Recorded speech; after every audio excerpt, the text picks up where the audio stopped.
మీ personal interviews మరియు వ్యాపార ప్రకటనల కొరకు ఈ నెంబర్ని సంప్రదించండి.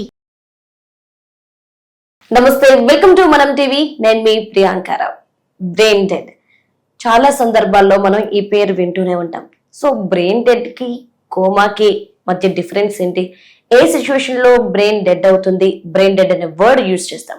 ఇలాంటి విషయాలపై మనకి అవగాహన కల్పించడానికి ఈ రోజు మనతో పాటు neuro surgeon doctor Sumanth Kumar గారు ఉన్నారు. వారితో మాట్లాడి మరిన్ని విషయాలు తెలుసుకుందాం. నమస్కారం సార్.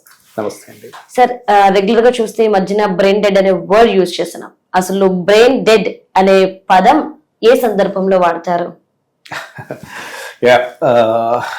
Right question. యాక్చువల్గా బ్రెయిన్ డెడ్ అనే సినేరియోకి కన్నా ముందు మనము కొంత అవగాహన రావాలి. దేనిపైన అంటే కోమా గురించి కొంత అవగాహన వస్తే అప్పుడు మనం బ్రెయిన్ డెడ్ కి మనం వెళ్ళొచ్చు. ఎలా అంటే బ్రెయిన్ డెడ్ అనేది లాస్ట్ స్టేజ్. అంటే హార్ట్ అదర్ ఆర్గాన్స్ ఫంక్షన్ అవుతూ బ్రెయిన్ మాత్రమే పని చేయని పరిస్థితి ఉంటే మనం బ్రెయిన్ డెడ్ అంటాం. యూజువల్ గా ఈ బ్రెయిన్ డెడ్ అనే సినేరియోని మెడికల్ ఫ్యాకల్టీ అంటే న్యూరో సర్జన్ కానీ న్యూరాలజిస్ట్ కానీ ఇంటెన్సివిస్ట్ కానీ మేము మాత్రమే అది సైంటిఫిక్ గా ప్రూవ్ చేసి లేబుల్ చేసే వర్డ్. కామన్ గా మనము అంటే ఇన్ జనరల్ గా కామన్ పీపుల్ యూజ్ చేసే వర్డ్ బ్రెయిన్ డెడ్ అయితే కాదు. ఫస్ట్ థింగ్ ఇది. మనము ఇన్ జనరల్ గా ఫర్ ఎగ్జాంపుల్ ఏదైనా యాక్సిడెంట్ అయింది అనుకుందాం. యాక్సిడెంట్ అయితే వాళ్ళని చూసి అయ్యో బ్రెయిన్ డెడ్ అయ్యాడు, నో, అలా చెప్పకూడదు. కోమా స్కేల్ అనేది ఉంటుంది. ఈ కోమా స్కేల్ గురించి కొంత అవగాహన వస్తే మనకు ఈ కన్ఫ్యూజన్ అనేది ఉండకుండా పోతుంది. సో మేబీ మీరు పర్మిట్ చేస్తే కోమా స్కేల్ గురించి కొంత చెప్పండి sir. Sure, okay, thank you. అయితే దీంట్లో కోమా స్కేల్లో మనం ఏమేమి చూస్తాం యూజువల్ గా అంటే మనం ఒక క్లినికల్ సినేరియోని తీసుకుని ఎక్స్ప్లెయిన్ చేద్దాం. ఎగ్జాంపుల్, మనం నడుస్తుంటే ఒక పెడస్ట్రియన్ ఏదో హిట్ అయింది, కింద పడి ఉన్నాడు అనుకుందాం. వాళ్ళలో ఫస్ట్ మనం ఏం చూడాలి? దీంట్లో మనకి అక్రాస్ ద వరల్డ్ ఈ స్కేల్ అనేది స్టాండర్డ్ అండి. I response, verbal response, motor response అంటాం. ఐ రెస్పాన్స్ అంటే కింద పడిన ఆ ఇండివిజువల్ కళ్ళు మూసుకుని ఉన్నాడా, అసలు మనం తట్టి లేపుతున్నా కానీ కళ్ళు తెరుస్తున్నాడా లేదా అంటే దాంట్లో మనం పిలిచాలి. ఫస్ట్ మీరు లేవండి అండి, వాళ్ళ పేరు మనకు తెలియకపోయినా వాళ్ళని తట్టి లేపితే వాళ్ళు కళ్ళు తెరుస్తున్నాడు అనుకోండి, ఓకే కళ్ళు తెరుస్తున్నాడు. మనం చెప్పిన దానికి ఆయన అర్థం చేసుకొని మాట్లాడుతున్నాడు, సో అది మోటార్ రెస్పాన్స్. స్పీచ్, ఆయన తన పేరు చెప్పగలుగుతున్నాడా లేదా. సో దీంట్లో మనకందరికి కూడా నార్మల్ గా 15 ఉంటుంది. కామన్ గా మోస్ట్ కామన్ గా మనకు ఉండేదంతా కూడా మైల్డ్ టు మోడరేట్ ఇంజురీస్ ఎక్కువగా ఉంటాయి. సో వీళ్ళలో స్కేల్ అనేది అరౌండ్ 10, 14, 9 అనేటప్పటికీ ఆ స్కేల్ 9 తర్వాత సివియర్ కేటగిరీలోకి వెళ్తాం. సో మినిమం స్కేల్ అనేది 3 అమ్మా. 3 అంటే వాళ్ళకి బ్రెయిన్ ఫంక్షన్స్ అనేది నియర్లీ తగ్గాయి అని అర్థం. బట్ స్టిల్ బ్రెయిన్ డెడ్ మాత్రం కాదు. ఓకే, బ్రెయిన్ డెడ్ అనేది మళ్ళీ నేను దీన్ని చెప్పాలనుకుంటున్నాను ఏంటంటే బ్రెయిన్ డెడ్ అనే వర్డ్ ఓన్లీ మెడికల్ పర్సనల్ మాత్రమే సర్టన్ టెస్ట్ చేసి ప్రూవ్ చేసే scenario.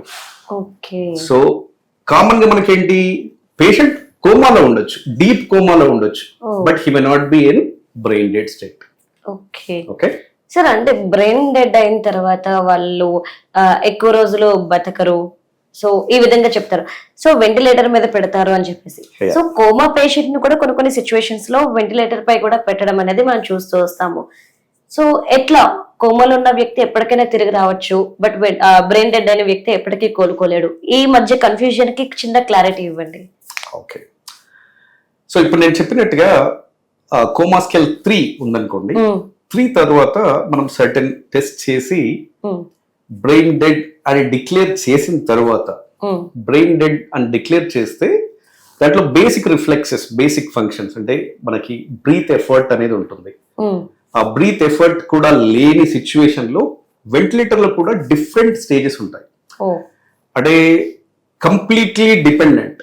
For example, ventilator of అయింది అనుకోండి, he will not able to breathe, శ్వాస ఆగిపోతుంది అనే సినేరియో ఉండేది తక్కువ.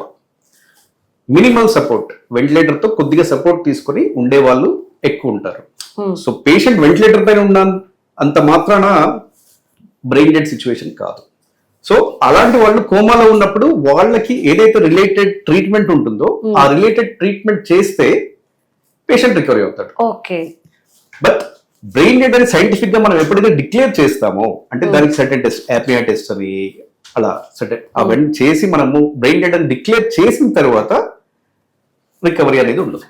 ఈ రెండింటికి ఫ్రాంక్లీ చెప్పాలంటే అది మనం మెడికల్ పర్సనల్ కి వదిలేయడం బెటర్. టు బి ఫ్రాంక్, దాంట్లో చాలా టెస్ట్ ఉంటాయి. అంటే ఈవెన్ మన బాడీ టెంపరేచర్ కూడా నార్మల్ ఉండాలి మనం టెస్ట్ చేసుకునేటప్పుడు.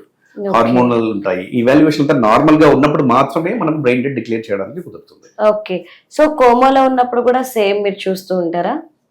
సేమ్ ప్రొసీజర్ ఉంటుందా కోమాలో ఉన్నప్పుడు? లేదు, కోమాలో ఉన్నప్పుడు మనకి అకార్డింగ్ టు కోమా స్కేల్ ప్రకారం వాళ్ళకి ఏ ట్రీట్మెంట్ అంటే కోమా రావడానికి హెడ్ ఇంజురీనే కాదు, స్ట్రోక్ ఉండొచ్చు, బ్రెయిన్ కి ఫీవర్ ఉండొచ్చు, ఏదంటే ఈవెన్ ఎక్కువగా బ్లడ్ లాస్ అయినా కానీ కోమాలోకి వెళ్ళడం ఉంటుంది, ఈవెన్ గ్లూకోజ్ లెవెల్స్ తగ్గినా కానీ కోమాలోకి వెళ్ళడం ఉంటుంది. సో మల్టిపుల్ రీజన్స్ ఉంటాయి.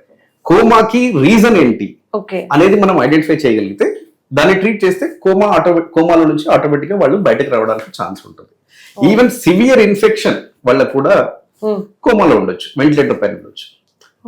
Severe, for example severe any sepsis వల్ల కూడా మనకి పేషెంట్ ఆన్ వెంటిలేటర్ ఉండే అవకాశాలు ఉంటాయి. సో అలా అని చెప్పి వాళ్ళు బ్రెయిన్ డెడ్ అని మాత్రం కాదు. సో చాలా డిఫరెన్స్ ఉంది కోమా చాలా బ్రెయిన్ డెడ్ కి, చాలా డిఫరెన్స్ ఉంది. So okay. So brain dead అనే దాన్ని మనం ఎక్కువగా యూజ్ చేయకూడదు. బ్రెయిన్ డెడ్ అనే వర్డ్ హాస్పిటల్ ఫ్యాకల్టీ నుంచి మీకు వస్తే అప్పుడు ఆలోచించండి. బట్ అదర్వైజ్ ఇన్ జనరల్ గా కామన్ గా బ్రెయిన్ డెడ్ అయ్యాడు అనే వర్డ్ మన నుంచి తీసుకోకూడదు. Yeah, okay. సార్ ఇంతకు ముందు మీరు అన్నారు బ్రెయిన్ కి ఫీవర్ వస్తుంది అన్న వర్డ్, యాక్చువల్లీ వినడానికి కూడా నాకు చాలా కొత్తగా అనిపించింది. ఇది ఎట్లా కామన్ లాంగ్వేజ్ లో చెప్పడానికి నేను చెప్పాను. అంటే మా టర్మినాలజీలో మేము మెనింజైటిస్ అంటాం. ఓకే. మెనింజైటిస్ అంటే మనకి బ్రెయిన్ కి పైన ఒక ప్రొటెక్టివ్ లేయర్స్ ఉంటాయి. ఓకే. ఆ లేయర్స్ కి ఇన్ఫెక్షన్ వస్తే కామన్ టెర్మినాలజీలో బ్రెయిన్ ఫీవర్ అని చెప్తాం. ఓకే. అది సో దాని వల్ల కూడా వాళ్ళకి హెడేక్ ఉంటుంది, కోమాలో ఉండొచ్చు, ఫిట్స్ వస్తాయి, హై ఫీవర్ ఉంటుంది. దానికి స్పెసిఫిక్ యాంటీబయాటిక్స్ మనం ఇస్తే, ట్రీట్మెంట్ చేస్తే ఆ కండిషన్ నుంచి వాళ్ళు బయటకు వస్తారు. ఓకే.